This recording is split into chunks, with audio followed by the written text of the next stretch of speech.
friends to the darkest corner. I hope you had a great Thanksgiving week. Back to our stories. Spooky Winterlands. He trained that shouldn't have been there. It was already snowing hard when we pulled into the small station on the edge of the woods. Most families had canceled due to the blizzard, leaving the platform completely empty. But sitting there, hissing steam into the frozen air, was a massive iron train. Except nobody else saw it. My mom was on her phone, complaining about the weather. My little sister was whining about the cold. But me, I stood frozen, staring at an old steam locomotive. Tall, black, and gleaming like it had just rolled out of a nightmare. A man stepped out of the first car, thin, pale, dressed in a conductor's uniform from the early 1900s. He smiled when he saw me. "You're right on time, kid. Hop on. You don't want to miss the Christmas magic." I looked back at my family. They didn't even look up, didn't even notice the train. But something pulled me toward it. Every instinct screamed at me to run, yet my legs moved on their own. When I stepped onto the frozen metal steps, the conductor removed his hat and bowed. "Welcome aboard the Midnight Polar Express. Final destination, the North Pole and beyond." The passengers. The inside was dim, lit only by flickering lanterns. Rows of red velvet seats lined the car. But the passengers, they weren't normal. Kids my age, younger, older, all sitting very still, all wearing old-fashioned pajamas, all staring straight ahead. Their skin was pale, almost waxy, their lips blue, their eyes cloudy, unfocused, like they weren't really alive. I turned to get off, but the door slammed shut. The train lurched forward violently, throwing me into a seat. And the passengers, every single one, turned their heads toward me at the exact same second. But none of their mouths moved when I heard the whisper, "You're late." The wrong North Pole. We traveled through forests swallowed in shadow, through tunnels so dark they felt bottomless, through stretches of snowy wasteland where I swear I saw shapes running alongside the train, thin, long-limbed things with glowing eyes. After what felt like hours, the conductor's voice boomed through the car. "Approaching the North Pole, prepare yourselves for the Christmas spirit." But when we stopped, it wasn't the North Pole anyone would want to see. There were buildings, sure, but crooked, leaning, decayed, toy shops with broken windows, candy cane lampposts snapped in half, gingerbread houses collapsed into moldy piles. The place felt abandoned, rotting, wrong. And then the passengers rose from their seats, in perfect unison, walking stiffly, mechanically, toward the exit. I followed, terrified, because staying alone on that train felt even worse. Outside, a huge cracked sign swung in the wind. "Welcome to the North Pole, where all lost children stay forever." The real purpose of the train. At the center of the ruined town was a massive Christmas tree, dead branches, ornaments hanging like shrunken heads. Under it stood a tall figure wearing red. I thought it was Santa, until it turned around. Its face was completely hidden under a mask carved from wood, with a mouth stretched into a permanent smile. Red robes hung like funeral cloth over its thin frame, its long fingers bent and unbent with a crackling sound. It spoke without moving. "Another child delivered. Thank you, conductor." The conductor bowed. "The living ones always taste the brightest." The wooden-faced thing leaned close to me.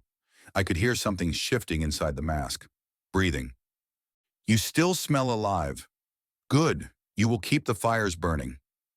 The children around me began to hum, a horrible monotone version of a Christmas carol. Their blue lips quivered. Their empty eyes stared. I bolted. I don't know how I found my way back to the train. I don't even know if the thing chased me.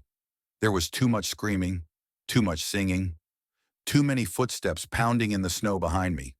I dove onto the train, and the moment I touched the steps, everything went black. Back at the station, I woke up on the ground back at the platform. My mom was shaking me, yelling my name. The snow had stopped. The station was empty. No train, no conductor. No footprints in the snow except my own. They said I must have slipped on the ice, hit my head, imagine the rest. But that was years ago.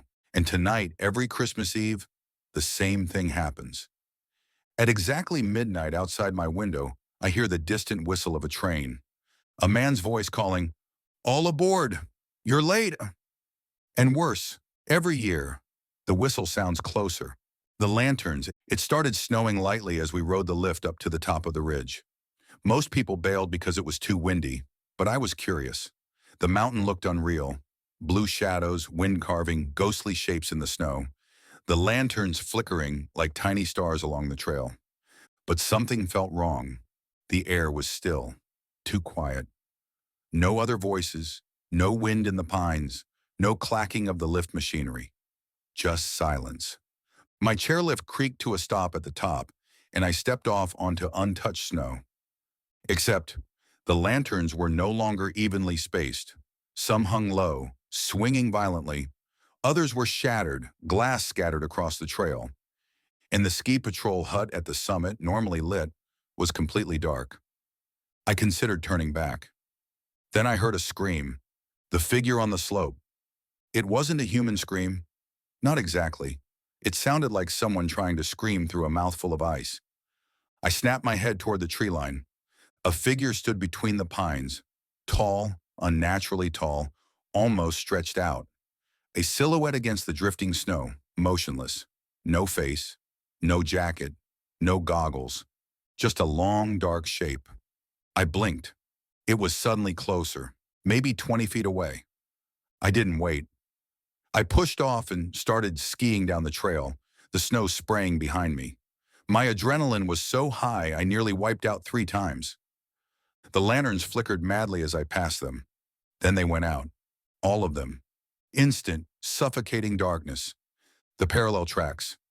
I kept skiing blindly, heart pounding in my throat, until the moon slipped from behind the clouds. A faint silver glow illuminated the slope just enough for me to see the snow beneath me. That's when I noticed there was another set of ski tracks beside mine. Perfectly parallel, perfectly matching my speed. But there was no sound, no breathing, no scraping of skis, just the tracks. I risked a glance to my left. Something was skiing next to me, not bending its knees, not leaning, just gliding. Tall, too tall. Its shadow stretched across the snow like a branch reaching for me. I pushed harder, trying to outpace it. My legs burned. My lungs felt like ice. And then it spoke. A raspy whisper right beside my ear. "You shouldn't be here." The drop. I didn't even see the edge. The trail suddenly ended at a sharp drop. Something that wasn't on the map, wasn't mentioned by the resort. I dug my skis sideways trying to stop and fell hard. My goggles flew off. Snow blasted into my face. When I looked up, the tall figure was standing at the edge above me, staring down from the ridge. The moonlight hit its head and I realized it wasn't a head at all. Just a smooth shape, featureless, like ice sculpted into the suggestion of a person. It tilted toward me, almost curious. Then it stepped off the edge and vanished. No thud, no movement, just gone. The rescue. Ski patrol found me half an hour later, wandering near a closed service road at the bottom of the mountain, mumbling about the tall thing on the trail. They thought I had a concussion. But when they brought me to the medic's cabin, one of the patrol officers pulled me aside. His voice was low. "You weren't supposed to be on that trail. They shut it years ago. Too many incidents. People seeing someone skiing beside them. Someone who isn't there." I asked him who, or what, it was. He just shook his head. "We don't talk about it. We just keep the trail closed and hope it stays up there. The reason I won't ski at night." That was months ago. Yesterday, I went to wax my skis for another trip. When I flipped them over, my stomach dropped. On the bottom of each sure ski were long, thin drag marks, like something had run icy fingers along them for miles. And last night, as I tried to fall asleep, I heard something outside my window. A faint scrape, like skis gliding over snow. Except there was no snow, and I live on the 3rd floor. Thank you for listening. Please like and subscribe, and have a great week.